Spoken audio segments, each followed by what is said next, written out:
Om Namo Bhagavate Vasudevaya.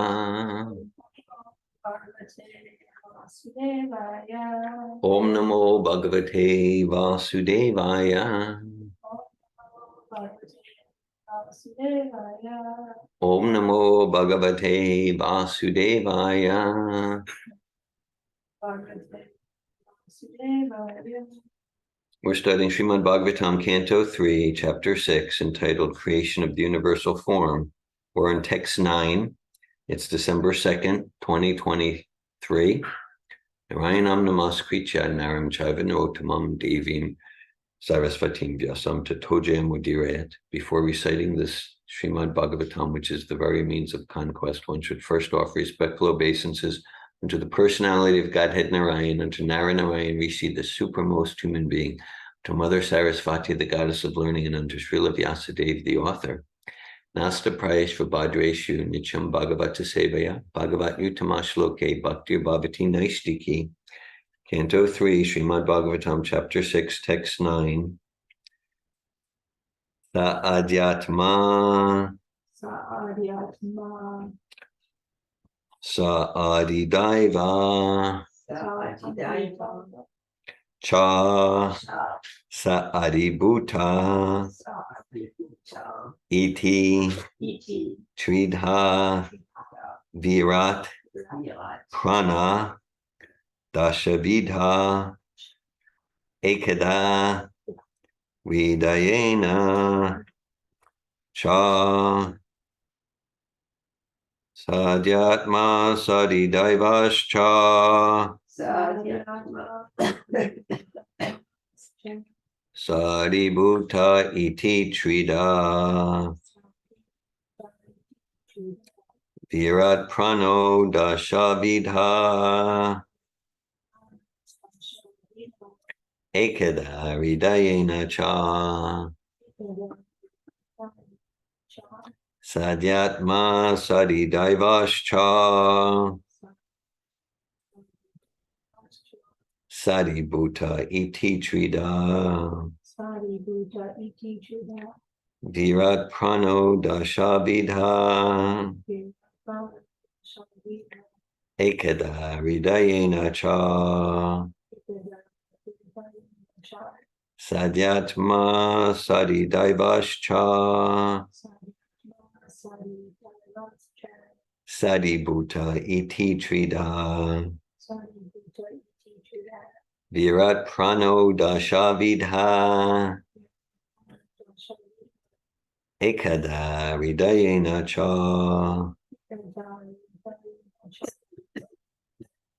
Sadhyatma Sadidaivascha Sadibhuta iti trida Sadibhuta iti trida Virat prano dashavidha Ekada hridayena cha. Would anyone online like to recite the verse? Satyatma Sadidaivascha Sadhyatma Sadidaivascha Sadibhuta iti trida Sadibhuta iti trida Virat prano dashavidha Virat prano dashavidha Ekada hridayena cha. Ekada hridayena cha. Okay, we'll go to the word meanings. Sa'adhyatma, the body and mind with all the senses. Sa'adideva, and the controlling demigods of the senses. Cha, and Sa'adibhuta, the present objectives. Iti, thus. Tridha, 3. Virat, gigantic. Prana, moving force. Dashavidha, 10 kinds. Ekada, 1 only. Hridayena, living energy. Cha, also. Translation, Canto 3, Chapter 6, Text 9. The gigantic universal form is represented by 3, 10, and 1 in the sense that he is the body and the mind and the senses. He is the dynamic force for all movements by 10 kinds of life energy, and he is the one heart where life energy is generated. Purport by His Divine Grace, A.C. Bhaktivedanta Swami Prabhupada. In Bhagavad Gita, chapter 7, text 4 to 5, it is stated that the 8 elements, earth, water, fire, air, sky, mind, intelligence, and false ego, are all products of the Lord's inferior energy, whereas the living entities who are seen to utilize the inferior energy originally belong to the superior energy, the internal potency of the Lord. The 8 inferior energies work grossly and subtly, whereas the superior energy works as the central generating force. This is experienced in the human body. The gross elements, namely earth, etc., form the external gross body and are like a coat, whereas the subtle mind and false ego act like the inner clothing of the body. Yes, the movements of the body are first generated from the heart, and all the activities of the body are made possible by the senses, powered by the 10 kinds of air within the body. The 10 kinds of air are described as follows. The main air passing through the nose and breathing is called prana. The air which passes through the rectum as evacuated bodily air is called apana. The air which adjusts the food stuff within the stomach and which sometimes sounds as belching is called samana. The air which passes through the throat and the stoppage of which constitutes suffocation is called udana air. And the total air which circulates throughout the entire body is called the vyana air. Subtler than these 5 airs, there are others also. That which facilitates the opening of the eyes, mouth, etc., is called naga air. The air which increases appetite is called krikara air. The air which helps contraction is called korma air. The air, let's say the contraction is korma, that's the word for turtle. So the turtle contracts his limbs into, just noticing some linguistics here. The air, which helps relaxation by opening the mouth wide in yawning, is called devadatta air. And the air which helps sustenance is called dhananjaya air. All these airs are generated from the center of the heart, which is one only. The central energy is superior energy of the Lord, who is seated within the heart with the soul of the body, who acts under the guidance of the Lord. This is explained in Bhagavad Gita, chapter 15, text 15, as follows. Sarvasya chaham vidisani visto matasmi turganam apoanam chavi deshta savera ame vivedu vedantakrit veda videva chaham. The complete central force is generated from the heart by the Lord, who is seated there and who helps the conditioned soul in remembering and forgetting. The conditioned state is due to the soul's forgetfulness of his relationship of subordination to the Lord. One who wants to continue to forget the Lord is helped by the Lord to forget him birth after birth. But one who remembers him by dint of association with the devotee of the Lord is helped to remember him more and more. Thus, the conditioned soul can ultimately go back home, back to Godhead. This process of transcendental help by the Lord is described in Bhagavad Gita, chapter 10, text 10, as follows. Tesham satata yuktanam bhajatam pritipurvakam dadami buddhi yogam tam yena mamupayanti te. The buddhi yoga process of self-realization with intelligence transcendental to the mind, devotional service, can alone elevate one from the conditioned state of material entanglement in the cosmic construction. The conditioned state of the living entity is like that of a person who is within the depths of a huge mechanical arrangement. The mental speculators can reach the point of buddhi yoga after many, many lifetimes of speculation, but the intelligent person who begins from the platform of intelligence above the mind makes rapid progress in self-realization. Because the buddhi yoga process entails no fear of deterioration for retrogression or retrogression at any time, it is the guaranteed path to self-realization. as confirmed in Bhagavad Gita, chapter 2, text 40. The mental speculators cannot understand that the two birds, Shvetashvatara Upanishad, sitting in one tree, are the soul and the supersoul. The individual soul eats the fruit of the tree, while the other bird does not eat the fruit, but only observes the activities of the eating bird. Without attachment, the witnessing bird helps the fruit-eating bird perform fruitful activities.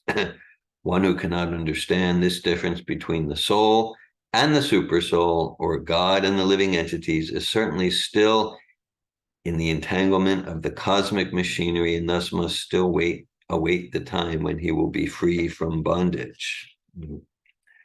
Okay.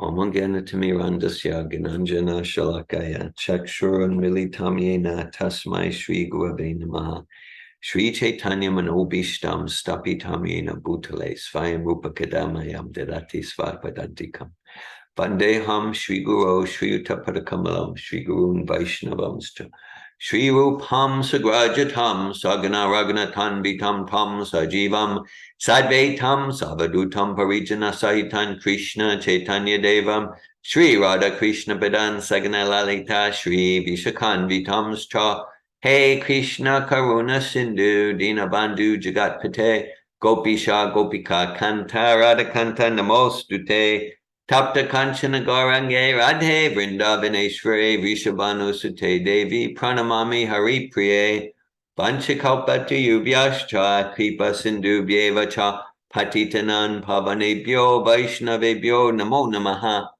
Jai Shri Krishna Chaitanya Prabhu Nityananda Shri Advaita Gadadara Shri Vasari Gaura Bhaktavinda Hare Krishna Krishna Krishna Hare Hare Hare Rama, Rama Rama, Hare Hare. Nama Om Vishnu Padaya Krishna Prestaya Bhutale Srimate Bhaktivedanta Swami Niti Namine Namaste Saraswati Deve Gauravani Pacharine Nirvishesha Shunyavadi Paschatya Desha Tarine. Srimad Bhagavatam, Canto 3, Chapter 6, Text 9. Sadyatma Sadidaivascha Sadibhuta iti trida Virat prano dashavidha ekadari dayena cha. The gigantic universal form is represented by 3, 10, and 1 in the sense that he is the body and the mind and the senses. He is the dynamic force for all movements by 10 kinds of life energy, and he is the one heart where life energy is generated. Hare Krishna. All right, so yesterday, Yogeshwar Prabhu led class, and in that purport from yesterday, Prabhupada talked about the living entities and the supersoul. The mystic yogis consider the living entities and the supersoul paramount to be one and the same. It is, however, a minor point of controversy, whether they're one or whether they're different. Now today, he said, no, it's not a minor point of controversy, different perspectives. He says, one who cannot understand the difference between the soul and the supersoul, or God and the living entities, is certainly still in the entanglement of the cosmic machinery, and thus must still await the time when he will be free from bondage. So in this purport, he's stressing the difference, and practically it's important, the difference. So in this purport, well, in many places, we'll hear Prabhupada talk about the 10 airs. There's a lot of physiology in this purport. This is one of the few, if only, places where Prabhupada actually he names all 10 airs and describes briefly what they do. Okay, so and then the superior energy works as the central generating force. So the superior energy, that's the soul. So matter, the soul's like a magnet that attracts matter according to the quality of our material desires, whether it's the matter of our subtle body, the external body, or the homes, or the cars, or the type of relationships, or the type of weather, just like the individual and aggregate desires, intentions of the souls. Really, that is what makes the universe go round. That we attract, the soul attracts matter, or the soul can also attract spirit, to the extent that we transform our desire to spiritual desires, which means bhakti, devotional service. Bhukti Mukti Siddhi Kami Sakliya Shanta. As long as we have any material desires, even for mystic perfection, settled desires, we won't be peaceful. Krishna Bhakti Niskama Ateva Shanta. Only when our desires are shifted to their natural direction of serving Krishna with love and devotion, then we're peaceful. That's peace. And so, all right, so Prabhupada, he references Bhagavad Gita 7.4 and 5. We even like in PPTC, we reference that a lot. When we give our ethics, coaching in ethics, when we talk about ether, we talk about ether as the most subtle of the gross elements. We usually quote this verse. That's text 4.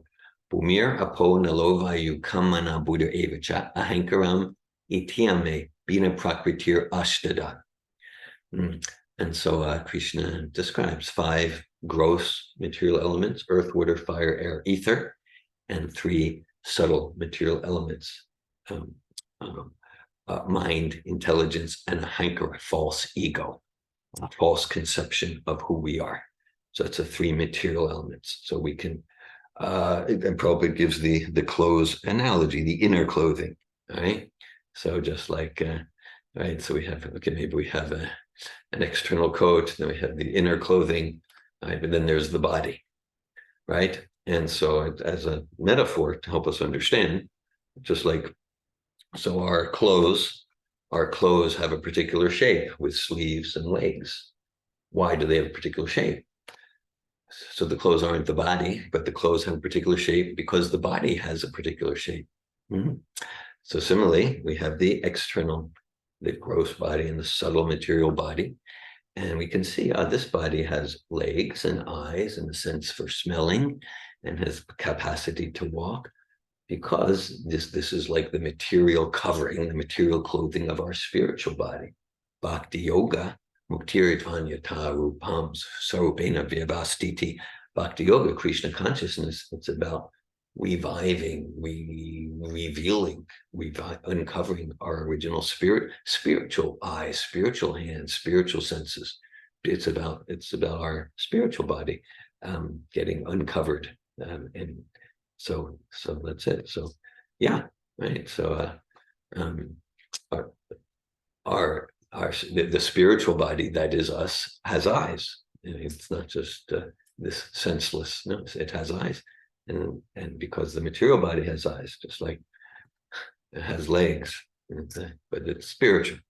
So just like the clothing, the clothing has a shape because the body has a shape, and the body has a shape because the spiritual body has a shape.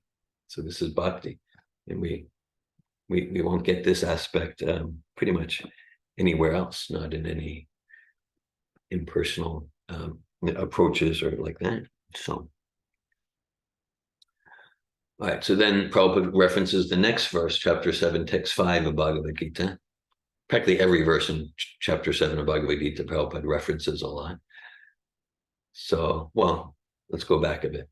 So in the second verse of Bhagavad Gita, Prabhupada, Krishna says to Arjuna, Gyanam teham savigyanam idam bhakshem visheshata yajgatva neobu yajgatva bam eva shishate. Krishna says, okay, now Arjuna, I'm going to reveal to you everything, both phenomenal and numinal. After knowing with which there shall remain nothing further to be known. Nothing further to be known. Okay. So then in 7.4, 2 verses later, he says, okay, here's the phenomenal world: earth, water, fire, air, ether, mind, intelligence. Phenomenal means like we can experience them with our material senses. Okay. Then Krishna begins to talk about the numinal. Okay, that which is trans-phenomenal, trans-empirical. Aparayami tastvamyam prakritim vidime pram jiva bhuta mahabaho yayedam daryate jagat. He says, okay, so in addition to these 8 elements, the 5 gross and 3 subtle, then okay, so but then there's another energy here. That's the jiva bhuta mahabaho yayedam, the jiva who's struggling with this physiology. Again, Prabhupada, just like there's 30 years ago, I wrote a paper for a graduate course on comparing and contrasting the Ayurveda with Islamic medicine. And yeah, so right. And Islamic medicine borrowed so much from the Greeks, and the Greeks borrowed so much from the Ayurveda. I mean, it was very interesting research. So anyhow, there's different approaches to medicine, right? Probably many here know a lot about this field than me, but so just like I'm saying, like let's say in allopathic medicine, you say, well, just in allopathic, we'll hear about the. Thank you, Anandi. I'll see if I can find it. Send me an email. I'll try to find it. It's from 1994. I remember the course I wrote it for. So, so like in Western medicine, you got like what are these air? And they say, well, this is just nonsense. But Western medicine, you'll hear about the muscular system and the skeletal system and the nervous system and the lymphatic system, and then in homeopathic approaches, and then there's Chinese medicine. Yeah, so you get like different approaches, and the different approaches are the different forms of knowledge as far as physiology. They kind of reflect what's the consciousness, what's the goal of knowledge. So here in the Ayurveda, you got the 10 types of air, very, very scientific, very subtle. Just like 13th chapter of Bhagavad Gita, texts 8 to 12, Krishna describes the elements of knowledge, the elements of the process of knowledge.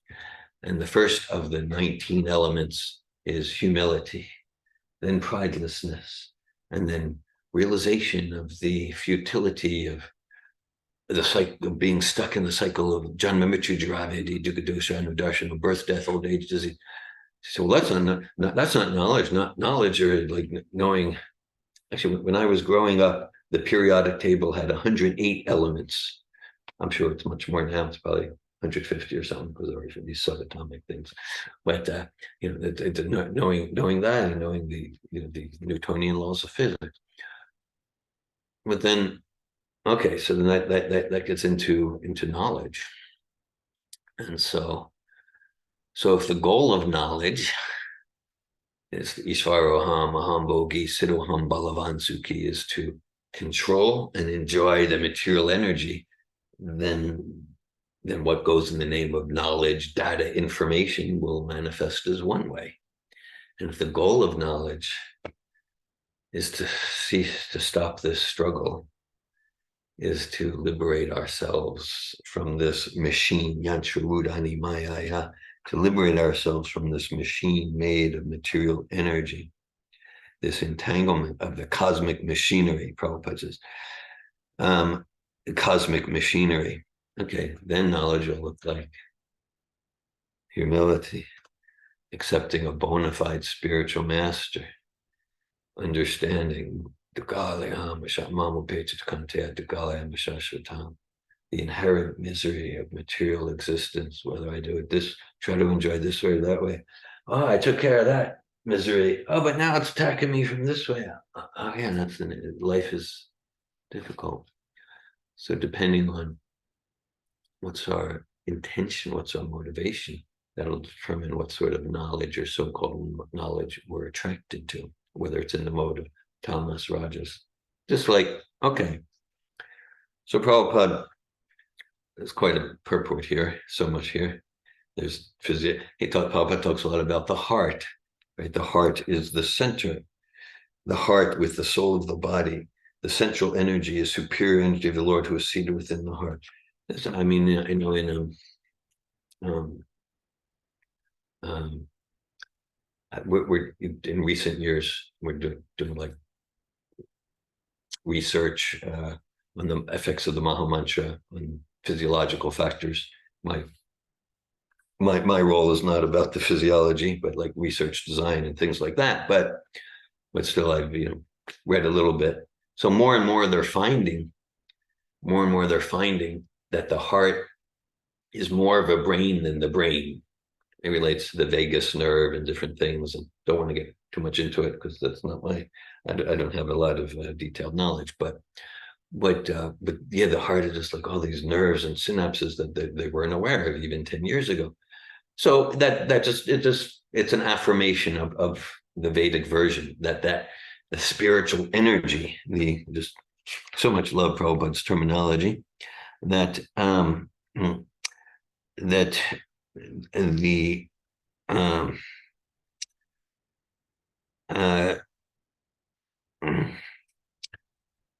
the central generating force is in the area of the heart. Ishvara Sarvabhutan Videsha Arjuna Tishtati. So Krishna says he's in the heart of all living entities. And there are two living entities. There's the soul, and then there's the soul of the soul, the super soul. So the heart's the center of the life force, right here in the word for word. Ridayen, we can see the English word heart in the word ridayen, living energy. So that's the living energy is in the region of the heart. Okay. So then Prabhupada, he talks about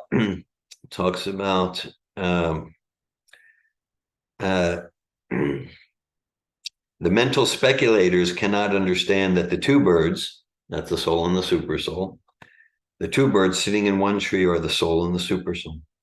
So here in this purport, unlike yesterday's purport, Prabhupada's emphasizing the distinction between soul and super soul. Yesterday, said, well, they're qualitative one. It's a minor point. Depends what's our perspective. Yogeshwar gave class on that yesterday. Okay, so Prabhupada talks about mental speculators, and then just a few sentences later, he says, without attachment, the witnessing bird helps the fruit-eating bird perform fruitive activities. So mental speculators, fruitive activities. All right.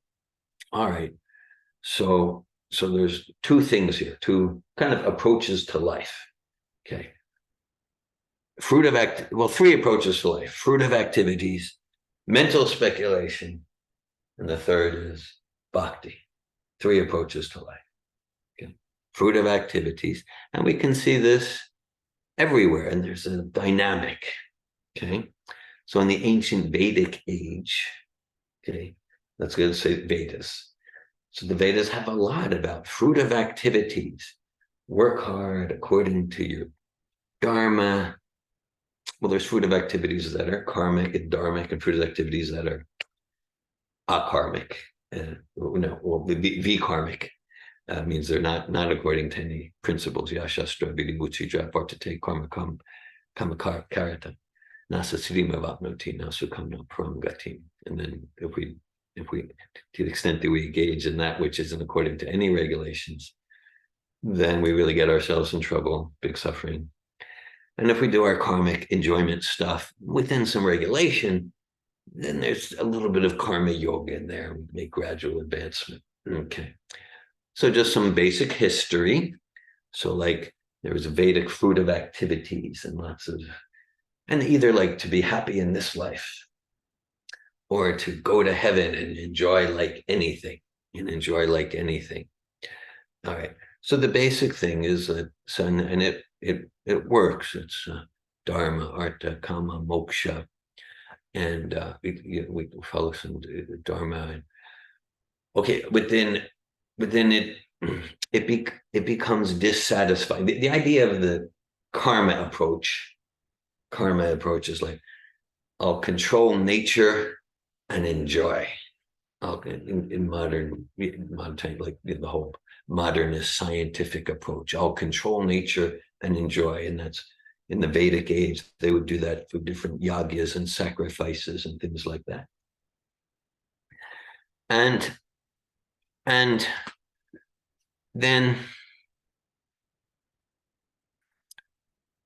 we notice, but I'm not satisfied. I'm frustrated. I'm empty. And we might notice that after a day or a year or 5 years or 5 million lifetimes. But we get like, I'm not satisfied. Let me not try to control the material energy to enjoy it. Let me renounce it and reject it. And then get into like meditation. Let's go in harmony with nature, not trying to control nature to enjoy. And let's really think let's go to the culture of jnana. jnana, knowledge, like what's life really about? Who am I? And like that. So we can see this cycle, maybe in ourselves each day or over the course of years. But let's say in thousands of years ago. So those Vedic karma kanda, all that stuff, that was being corrupted and abused. So then that led to a reactionary movement. Well, many reactionary movements. One of them, an extreme form, was Buddhism. The Buddha came. And the idea is like, this is all illusion. It's just all illusion. And so just kind of go into yourself and get to the real essence of things, not just trying to enjoy the illusory matter. And of course, then that became a voidist philosophy, became a voidist type of philosophy. And then okay, in more modern times, right? So you had like the Enlightenment a few hundred years ago. The Enlightenment, yes, through science we can control, and then led to, in the West, and like the Romantic movements and things like that. Or let's say just in the past 60 years, 70. Okay, so you had modernism, science, like that. Science. And then better living through chemistry. That was a slogan used by both movements, DuPont. And then but then there was a reaction against that, right? You had like all this super affluence, but then like 1960s beatniks, hippies, like, no, this isn't satisfying. This isn't satisfying. So we reject this. We reject this, and that becomes the culture of Gyan. Like we went real, the essence, the knowledge, like that. And yeah. So okay. So the thing though is this Gyan, let's reject the matter. So this will lead to the third approach to life, bhakti, which includes and transcends all that is wonderful, all that is auspicious about the karma approach and the jnana approach. It includes and transcends. So, because the idea of let's reject matter, let's reject this trying to enjoy bigger buildings, like that. And then what's that lead to? It leads to just air pollution. You can't even breathe the air. It leads to the Holocaust. It leads to all this machinery and alienation. And let's reject that. Okay. Let's go into what is the actual self? What is the actual meaning of life? Like that. But the thing is, that rejection, it doesn't lead to actual spiritual knowledge unless it's accompanied with austerity. And we gave there's in Prabhupada's early pastimes, I think it was maybe Boston, 1967 or 68. And so Prabhupada has, his students, and there was a lot of riots there, and there was the protesters, hippie, beatnik, activists, protesters, and there was the police. So the Prabhupada students asked him, well, which side are we on? And police or protesters? And Prabhupada said, the police and the protesters, they're on the same side. Don't you get that? They're on the same side. They're both on the side of commitment to material enjoyment. Okay, so maybe here it's like, we're going to enjoy by drinking our beer and paying off our mortgage, and we have the white picket fence. But the other side is we're going to enjoy by smoking a joint and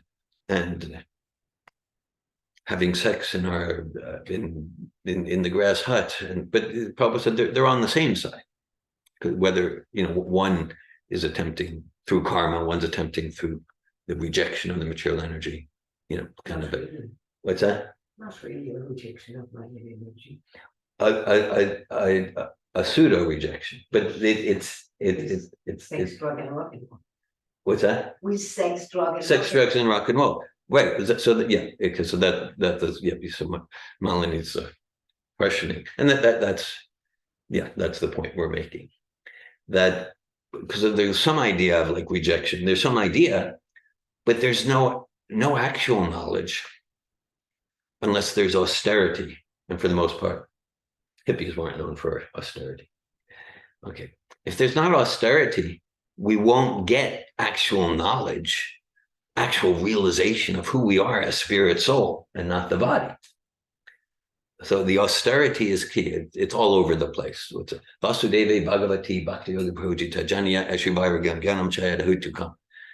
By rendering service, by engaging in bhakti, then one naturally gets knowledge and detachment from matter.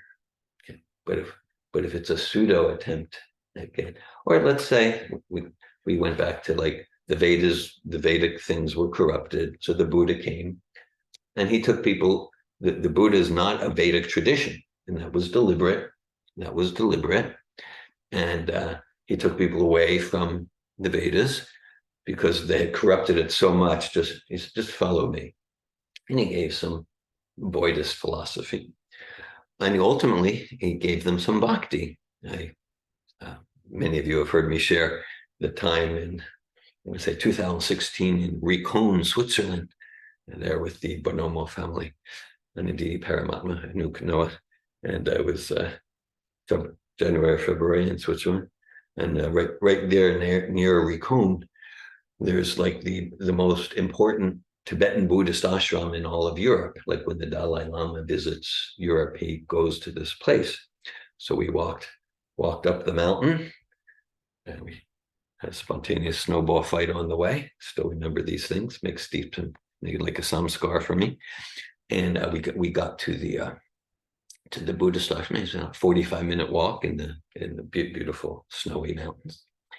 And we got in, and the first thing we got in, the first thing I noticed, because Buddhism ostensibly, it's about nothingness and void. It's not about bhakti. But the first thing I noticed when I went to the temple, the ashram, was bhakti. So the Buddha's trick works. I saw that because I'd read that from Prabhupada for decades, but I saw it practically. That there was all these monks, very sweet and gentle. And one of them was like cutting an apple and offering it to the Murti of the Buddha. The other had incense and offering them. And it's so like it was just such a mood of bhakti. And that was the Buddha's purpose. So, okay. So then a little bit of history. So then the Buddha, so a little bit after the Buddha, well, not a little bit, maybe 1,000 years after the Buddha, then Shankaracharya came. He brought people back to respect the authority of the Vedas. And what he gave included, it included real austerity. It was a culture of Gyan, but included real austerity. And so through his path, people would get understanding of who I am as spirit, soul, and not the body. What goes in the name of Shankaracharya in the Vedas today, not we're all one for the most part. There's not austerity, so it just becomes kind of like a sham. It can become quite vulgar in some instances. So anyhow, yeah. So tapo divyam, right? So then if there's austerity, we can get some knowledge. But even if it's done with austerity, that whole jnana path, Krishna says, that'll work. Probably take you a long, long time. Bahonam janmanamante, gyanavam ram prapajante, vasudeva sarvamiti, samahatma sudulabha. He says that path of, let's reject the material energy and let's really figure things out, mental speculation. Krishna says, if you're sincere, including doing the austerity, which is very rare, He said, then after many lifetimes, you'll come to the realization of serve Vasudeva with love and devotion. Tat Shardadana Munayo, Gana Vairagya. Again, Gana Vairagya, knowledge and austerity. They go together. You're not going to get the actual knowledge of the distinction between soul and body and who we are without the austerity. Even with the austerity, it's going to take a long time to come to the ultimate conclusion of bhakti. Vedesh, as Prabhupada quotes that text here. Vedesh tasavera hame vivedu vedantakrit vedavid eva chaham. That the ultimate goal of all the Vedas, that's Sri Krishna. So Prabhupada's emphasizing the point. See that, because even if someone comes to that realization, because, okay, bhakti includes and transcends. It's trans-phenomenal, transcendental. So it's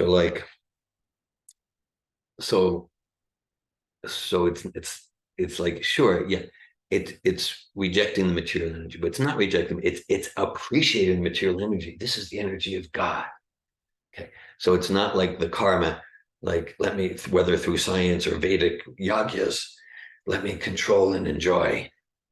So you're renouncing that enjoying spirit, but it's not the not the incomplete or false prapanchikataya buddhya harisambadi vastuna mumukshubi parityago palgo vairagam katyate.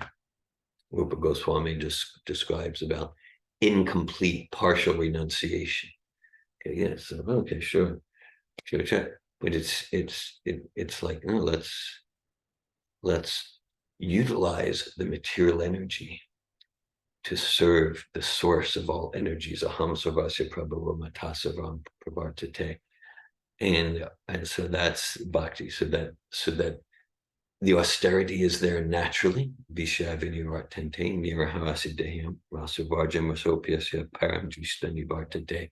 One gets a higher taste from starting with the energy of our own mind and our own body and whatever resources Krishna has given us, the relationships, whatever bank accounts, whatever home, vehicles, use that in Krishna's service, realizing it's not mine, it's Krishna's. Let me serve Krishna. And we're guided by how to serve Krishna by our current link to the Parampara, Srila Prabhupada. Then we get a higher taste, and then renouncing the enjoying spirit comes naturally, and increased realization of who we are is not the body, spirit, soul, but then not the body, spirit, soul. In Spanish, that's like essential jnana. That's real knowledge, not just knowledge of the elements of the periodic table. That's real knowledge, but it's not enough. Just like if we realize, I'm not this car, I'm the driver of the car. Wow, for all these years, I thought I was the steering wheel and I was okay, I'm the driver of the car. Whoa, okay, that's good. That's good. Like, it's coming out of complete insanity. Okay, I'm not the car, I'm the driver of the car. Good. That's not complete. Like, okay, so what are the activities of the driver of the car? What are the what are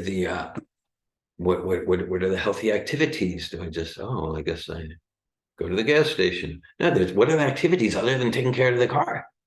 Okay. Oh, yeah, there's a whole life there. So, okay, so I'm not the body, I'm spirit, soul, and the non-personal approaches come to that.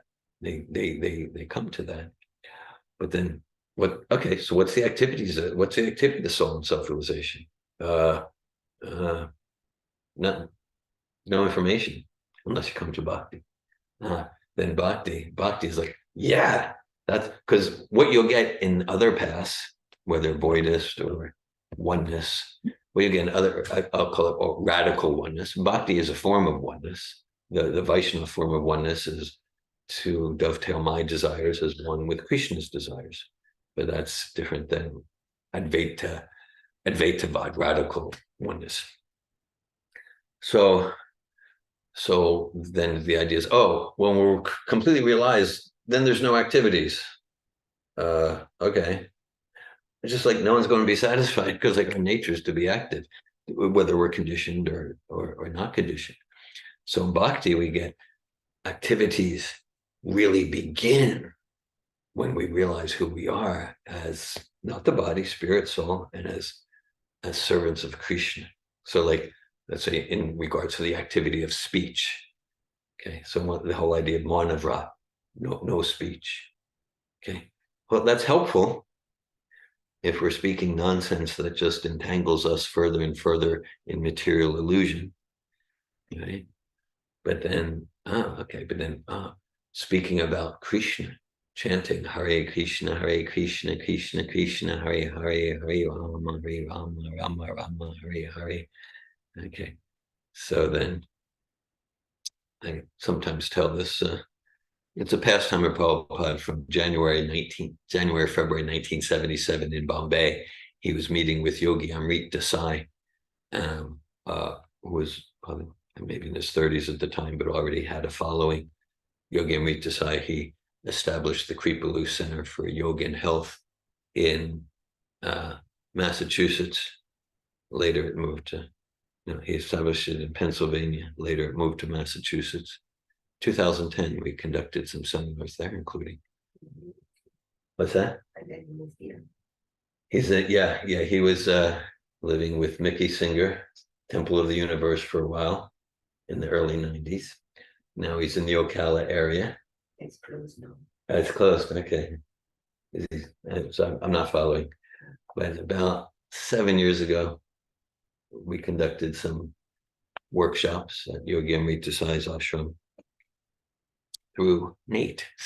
Anyhow, so Yogi Amrita Sai was discussing with Prabhupada, and he talked about his guru named Kripalu Nandi, I think was the name, Kripalu Nandi.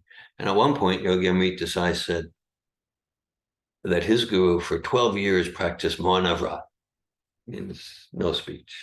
So Prabhupada immediately said, oh, he didn't chant? And Yogi Amrita Sai said, oh yeah, of course he chanted. So from my view, it's a very sweet interaction.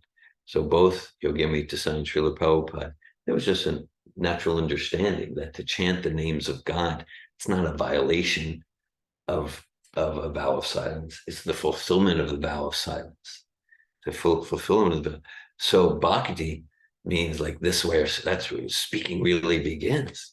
And that's where walking really begins. And that's where eating and dancing and communicating and relationships and art and science, that's where it really begins, because it's for the Supreme Personality of Godhead. Idami pumsas tapasa shutas siva sutastas victas chabudi datayo avichu torta kavibirni rupito shimbhakti vinanti sadhava. Narada Muni speaks to Vyasadeva, and he says, yeah, art, science, social work, psychology, economics, all these fields, yeah, yadu tamashloka gunana varnana, they're all meant. Yeah, they're all meant to serve the Supreme Person. They're not meant to be rejected in bhakti. All of our propensities, all human endeavors, meant to serve the Supreme Personality of Godhead. And without that, so the idea is there's this culture of karma. Okay, we enjoy like that, try to control material energy and enjoy. It becomes empty, disgusting after a while. That could be 5 minutes, 5 million years, whatever. Yes, and so. Okay, so let me go to the culture of Gyan. Yeah, the culture of Gyan without austerity brings no real knowledge. Even with austerity, if we're not guided by a pure devotee, we could speculate, as Prabhupada says, we could speculate for a long, long time, lifetimes. And if we're sincere, we'll ultimately come to bhakti. Okay, so then there's the approach to life of bhakti, and then actual knowledge happens, actual detachment from material enjoyment happens, and that it doesn't happen through rejection of the material energy. So Prabhupada, he's referring to a verse, in this purport, he's referring to a verse from the 10th canto of Bhagavatam. Yenera vindaksha vimukti maninas tvayasta bhava ravishuddha buddhayo aruya kritrena pram padam tata patantyado nadrita yushmadangraya. That even if someone comes to realization of oneness, the oneness of all energies, if they don't have that bhakti realization of spiritual activity, bhakti activity, then they'll come back down to the material sphere, because we're only going to be satisfied by active, loving relationships, activity, service, contribution. Although they'll come back down. Without that, come back down to the material sphere to act. I'm reminded as I'm speaking here in closing. This was my undergrad college days, which was late 70s, early 80s.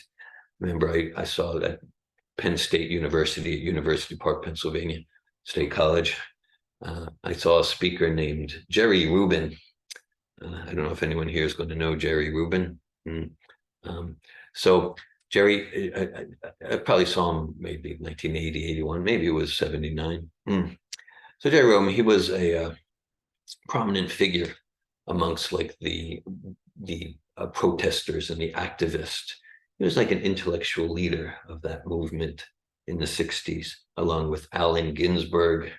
Allen Ginsberg befriended Srila Prabhupada and really supported Prabhupada to expand the movement right there, starting in 1960. Abby Hoffman, Allen Ginsberg, Jerry Rubin. Anyhow, so Jerry Rubin, he was like hippie, beatnik, intellectual activists to reject the capitalistic society, et cetera, et cetera, et cetera. But at that time, by 1980, so he was actually a successful executive on Wall Street, suit and tie and that sort of thing. So it just did, and of course, some of those protester activists, they were critical. You've sold out on us. But the idea is like, so he, because with the so-called rejection of the matter and like that, but without the austerity, the idea is we still want to enjoy, whether it's enjoy like the hippies or enjoy like the police. So he wasn't getting a taste from that. So he gave a talk about his process. I won't go into the talk, but I'm just using Jerry Rubin as an example of how even if someone tries to reject the capitalistic karmic approach, whether Vedic or modern Western, and to go to like a more what's life really about, like that, and a pseudo rejection material energy, it's not going to be satisfying. So Jerry Rubin is a famous hippie activist, and then but he at that time he was a Wall Street financial broker, very successful. There's some humor there. Hare Krishna. Okay, thanks for listening. I'll read the text again. Srimad Bhagavatam, Canto 3, Chapter 6, Text 9. Sadyatma Savidaivascha Sadibhuta iti trida Virat prano dashavitha ekada ridayena cha. The gigantic universal form is represented by 3, 10, and 1, in the sense that he is the body and the mind and the senses. He is the dynamic force for all movements by 10 kinds of life energy, and he is the one heart where life energy is generated. Hare Krishna. I welcome any comments or questions.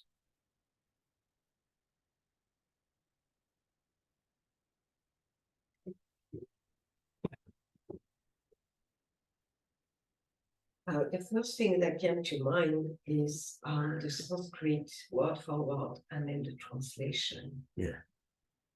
And that's this idea tomorrow, because we speak about them a lot. Yeah. In terms of pleasure and the Right. creation in the second canto. And then here they appear in a completely different way. A different way, yeah. And then in the word for word, the body and mind with all the senses. And then the controlling the regards of senses. And then Adhiruta, Yeah. present objectives. Wow. What do we do there with that? What's that mean? Yeah. Right. And then right now I'm reading part of the Bhagavatam that wasn't translated or purported by Srila Prabhupada. Yeah. And I was thinking, okay, well, if anyone who is not self-realized try to translate this verse, Yeah. I doubt they will learn where Prabhupada went. Yeah. Yeah. Because it's like so, Yeah. interesting to see where, and then the purport is even more interesting So that's one comment I had. Thanks for that. Yeah. And then the sentence that really stick with me was the movement of the body are first generated from the heart, and all the activities of the body are made possible by the senses. Yeah. So that's why ghostly existence is so painful, Yeah. because there is no senses. Yeah. So the bodily activities, all the activities are not possible if there is no more senses. So Yeah. frustrating. For the frustration. And then the power, it's powered by 10 kinds of air Yeah. within the body, and that's it was interesting to think of pneumatic system. Yeah. And Which system? a pneumatic system, Nomadic. Yeah. because it seems to be, Yeah. you know, like in the 80s, Uh-huh. there was a movie that came out. I don't know if you saw that movie, Brazil. I did not. I've heard of that one. I haven't seen It was a science fiction movie. science fiction And called Brazil. Brazil, yeah. Okay. Interesting. And it was a science fiction movie. And everything in that movie was controlled by the pneumatic Yeah. system. Uh-huh. And at the time, at least, at the time there was no, like now you can see pneumatic system when you go to the bank, basically. That's Yes. the only place where you see it. Okay. Just like by the airs and the airs moving things. Yeah. Yeah. Okay. It's a system, and in that movie, everything was moved like that. Right. And it's interesting that That's it. it seems that our body is a pneumatic system, that everything is moved, even so we don't understand how or why, but even our eyelids Yeah. and Yes. moved by pneumatic. Right. So In such subtle ways, the Prabhupada describes the 5 airs, and there's more subtle airs that control the eyelids. yeah. So nuanced. Mhm. So Thanks for all your comments. I consider it to be a good movie. Okay, well, you have me curious now. If I'm feeling like, okay, I didn't watch much movie. I was not a movie person. right. But for me to watch a movie, it needed to be good. So you went to the movie theater. I think so. That's the way things were done in those. Yeah, in the 80s, that's the way things were done. Yeah. Thanks for sharing. Yeah. Thank you. Yeah. The movements of the body are first generated from the heart, and all the activities of the body are made possible by the senses, powered by the 10 kinds of air within the body. Yeah, and that's the ghostly. It's just like, there's a subtle body, but there's no external senses. So that's why ghosts are known to inhabit some other body with maybe some fragile mind. Now I have some senses to work through. Anandini.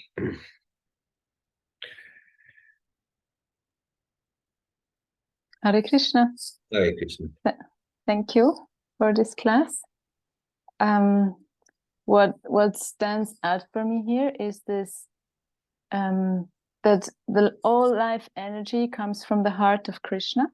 Yeah. Like the source of all energy. And then when Srila Prabhupada describes about the different airs, and they're all like empowered by the air, the energy from the heart. Yeah. I was just thinking of how it makes so much sense, and how like modern medical science is very, very close to that realization in some ways. Like everyone knows when the heart stops, everything stops. Yeah. And recently I was waiting at a hospital. I was waiting for someone, and there was a screen, and then there was one sign, like they were showing different signs, and then one sign was like anger and sadness can lead to heartbreak and heart attack. And I was thinking, wow, such it's so close to what's described here. And also often like there's this, I don't know, saying, or that love is what heals. That's the main ingredient for healing. And I was just reminded of that by this purport. And also I wanted to read a verse that I read this morning, and I Okay. think it relates so much. I read it in Canto 5, Yes. and it says, when the mind is fixed upon the Supreme Personality of Godhead in his external future, made of the material modes of nature, the gross universal form, it is brought to the platform of pure goodness. In that transcendental position, one can understand the Supreme Personality of Godhead Vasudev, who in his subtle form is self-effulgent and beyond the modes of nature. O my Lord, please describe vividly how that form, which covers the entire universe, is perceived. So it's King Parikshit asking this question. Yeah. And he really wants to know even more details that are described in Canto that we're reading now in this chapter in Canto 3. He wants to know even more about this material world. And I just find this verse very beautiful because it describes how by studying the material form of the Lord, we can come to the place of understanding the subtle form, like the transcendental form of Krishna. And it's, yeah, what you were speaking about also, like it's not about just rejecting the world and, oh, this is material. Yeah. But to really like embrace it and try to see what's beyond it, what's the source of it. Thank you, Anandini. Thanks for your sharing comments. They really point to, let's call it the whole container of this verse and purport that I didn't even touch on. I didn't even touch on the container because I talked about like our physiology, our 10 airs, and then the spirit soul, and then different approaches to liberation and enjoyment. But it's all in the context of the universal form, which is a form of Krishna. And so, so everything's generated from Krishna's heart. And we are microcosmic reflections of that starting from our heart, we in that region of the heart, then because of, again, material energy is like a magnet, and then all the corpuscles and the blood and everything flows in super soul reciprocation with our desires. And again, the source of all that is the heart of the universal form, and that's Krishna's heart. So thanks for bringing in the one sense, the bigger picture that contains this verse. And thanks for reading.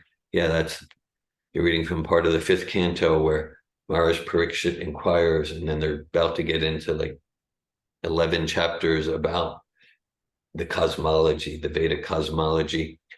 And these are all like, whether it's this, where we're going with this section, and that 5th canto, 2nd canto, 10th chapter of Bhagavad Gita, it's really ways to, I just heard a lecture from Prabhupada, and Prabhupada says like, okay, so if you're not spontaneously loving Krishna, let's say theoretically we're not spontaneously loving Krishna, Prabhupada says, okay, well then, Rasoham Apsukante, when you drink water, you can appreciate that's Krishna. When you see the sky, that's Krishna. It says, Krishna gives us so many ways to come to God through nature, and then iti buddha bhajanti mam buddha bhava samanvita. And then naturally, as we appreciate the greatness of whose nature is this, then naturally that brings us to bhakti. Let me serve this amazing, inconceivably great personality. Thank you. Hare Krishna. Any other comments or questions or sharing?